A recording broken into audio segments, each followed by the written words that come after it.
This is about harnessing cutting-edge technology on every front. We're not keeping up with our allies. We're certainly not keeping up with our enemies. Well, if we can't spend all that money and build ships quickly, then we're going to lean into uncrewed capabilities. The conflict in Ukraine completely upended the way of war. The threat is so severe, we need to spend much more. The question is where the money is going to come from. We're going to focus on what warfare will look like over the coming decades, how much it will cost, and which countries pose and face the greatest threats.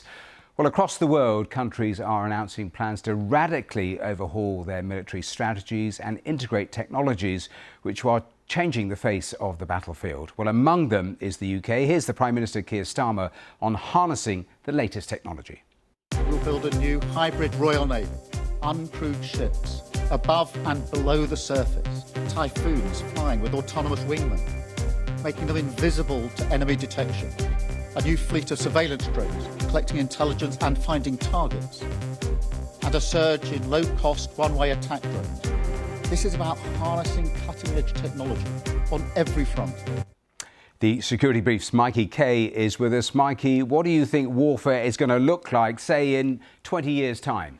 Well, Matthew, in order to get an idea of what the future is going to look like, let's rewind a little bit. Post-World War II, we saw conventional warfare basically lasting for around 5 decades. And we're talking about state-on-state actors. We're talking about tanks, warships and fighter jets. And then as we come post-2001, Iraq and Afghanistan, asymmetry became the buzzword, asymmetric warfare. So state actor versus non-state using unconventional methods like improvised explosive devices. And then, if you just heard the Prime Minister then talking about that buzzword hybrid warfare, in 2014 we saw Putin basically do a land grab on Crimea. And what hybrid warfare is basically using existing conventional military apparatus with non-military capabilities such as proxies, disinformation being a huge one, and also cyber. So if you look at the way that drone technology is advancing in Ukraine at the moment, it's outdated basically every 2 weeks. So you're getting kind of this hockey stick of evolution of capability. So for me, 20 years time, it's going to be autonomous, it's going to be uncrewed, and I think that will be dominating military expenditure. So what are the new bits of military hardware that have actually caught your eye? So I think for me, it's the speed of innovation that's caught my eye. So I'm not talking about fifth generation fighters like the F-22. I'm not talking about aircraft carriers. I'm not talking about Type 45s. What I'm talking about is the low cost, mass produced, but state-of-the-art drone systems such as the Hornet interceptor that Ukrainians are using at the moment. They're about $1,000 per unit. They're mass-produced, they're incredibly accurate, incredibly efficient, and the speed of innovation of that is phenomenal in terms of addressing the evolution of threat that's coming from Russia. And taking a look around the world, where do you see the greatest threats coming from? I think it's got to be the eastern flank of Europe at the moment. What we're seeing with Putin, he's putting 6,500 one-way attack drones into Europe at the moment, which is significant. And when you look at the proximity of Finland, Sweden, Norway, the Baltic states, and then combine that with Europe's current inability to be able to absorb that 6,500 one-way attack drone threat, I think that for me is the biggest threat. And those numbers from Putin in terms of the 6,500 per month, they're just going up. Well, let's just pick up on what Mikey has been saying, because European countries are under intense pressure to spend more on defence. Several factors are at play. One is the Russia full-scale invasion of Ukraine back in 2022. Another is the dwindling promise of protection from the United States. So how does the UK compare on defence spending? On that, here's Ben Chu from BBC Verify.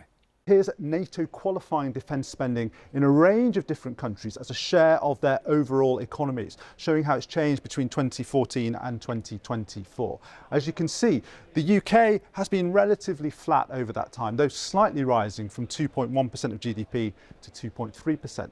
US defence spending actually declined from 3.7% to 3.2%, while Poland has significantly increased its spending as a proportion of GDP since the Russian invasion of Ukraine in 2022, actually overtaking the US. There's also been a sharp increase in German defence spending over that time relative to the size of its economy, although they started out spending much less than the US, the UK and France. Well, the UK's spending on defence as a percentage of GDP is set to rise, but some analysts think the increase won't be enough to keep the country safe. General Sir Richard Barrons is a former commander of Joint Forces Command. He thinks the plans need to go further.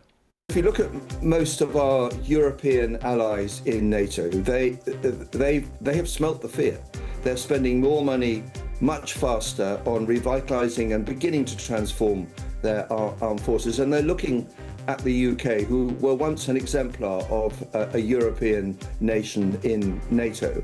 And we're now about halfway down the spending table in NATO. We're not keeping up with our allies. We're certainly not keeping up with our enemies. And we know that the US is no longer going to come and save European security in the face of a Russian threat. So back to Mikey Kay. And Mikey, how much money would be enough to counter those contemporary threats? Matthew, I don't think it's ever going to be enough in terms of what the threat and what the MOD likes. We know that from the 28 billion funding gap that was outlined by the MOD when they were writing the DIP. Now, anyone that has listened to any of the questions going towards the Defence Secretary in the House of Commons today, it's all about how much, what is the percentage of GDP. I don't think, Matthew, you can have that conversation without addressing what I'm calling procurement reform.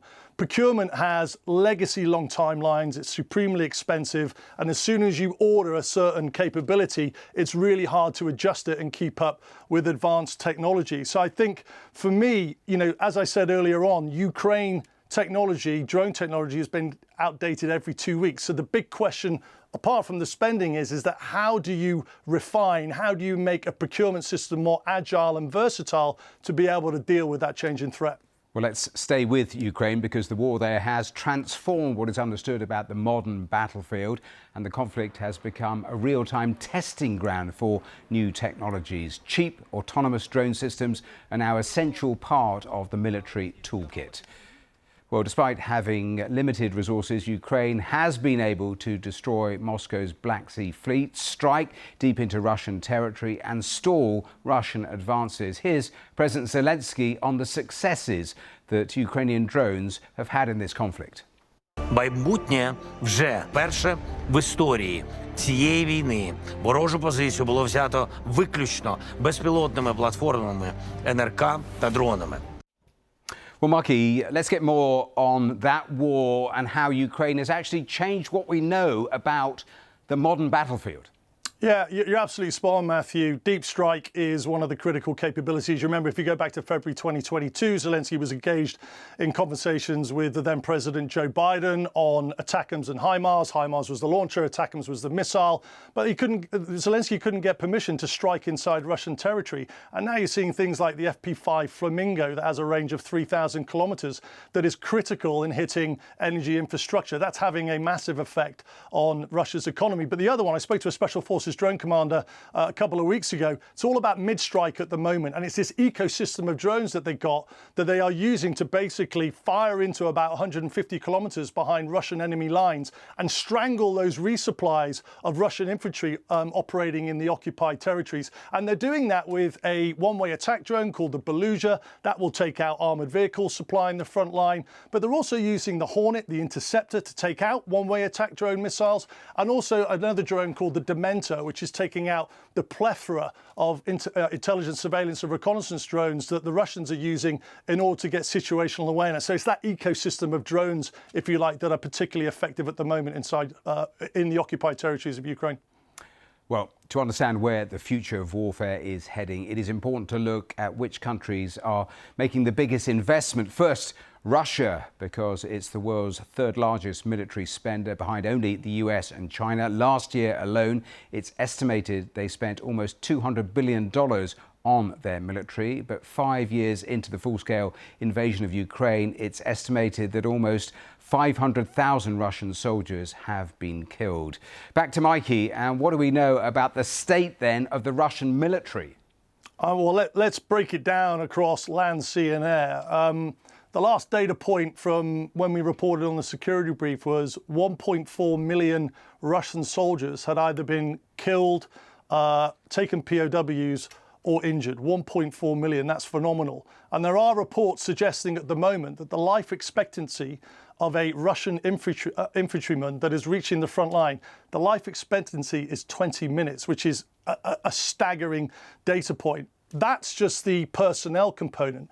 If you then look at the strategic bomber fleet that Russia had before the start of the war, over 30% of that has been attrited or destroyed. You'll remember Operation Spider's Web, where the Ukrainians launched mass drone attacks on Russian strategic bombers over 4,000 kilometers away from Ukraine border, which had a massive effect. And that's not just about strategic bombers, that's strategic bombers that are involved in Russia's nuclear deterrent, which is obviously critical as well. Then you've got the Black Sea Fleet. It's been absolutely decimated since the start of the war, and that's by uncrewed service vehicles. So these water drones, these Navy drones, again, that the Ukrainians have been developing. But the big thing is, and what Russia's relying on is 5 million drones plus is what they're producing per year, and that is what is doing devastating effect to Ukraine at the moment.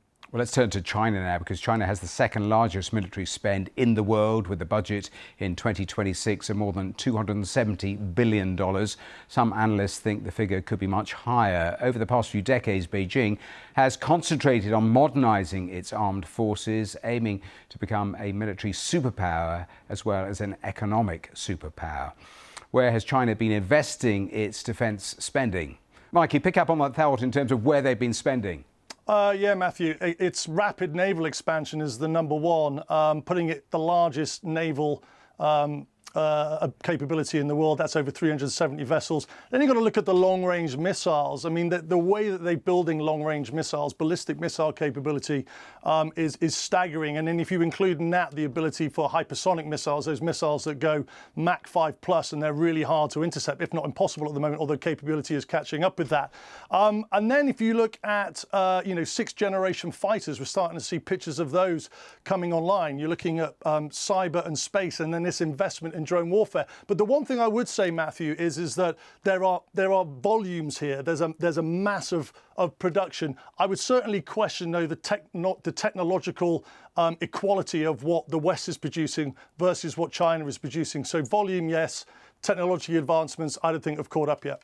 So that's China. In cash terms, the United States is still by far the biggest spender on defence. Last year, the US defence budget was almost $1 trillion. That's more than the combined defence spending of the next 10 highest spending countries. So, Mikey, let's return to you for a final thought. America's got $1 trillion defence budget, but does having that large defence budget necessarily equal success?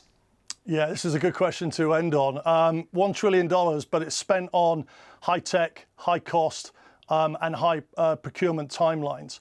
And one thing I would say is that what we've seen, certainly over Iraq, Afghanistan, and currently Iran, Epic Fury, is the reliance on air power. And it all comes back to what I would term as the appetite for the electorate to accept casualties in a war. And I think it doesn't matter how big the US's defense budget becomes, and they're projecting 1.5 trillion in 2027. I think the critical factor will always be, as I said, the appetite of the US electorate to accept major casualties in a war that not necessarily everyone agrees with. Mikey, thank you for taking us through all of that. And that is all you need to know about the future of warfare.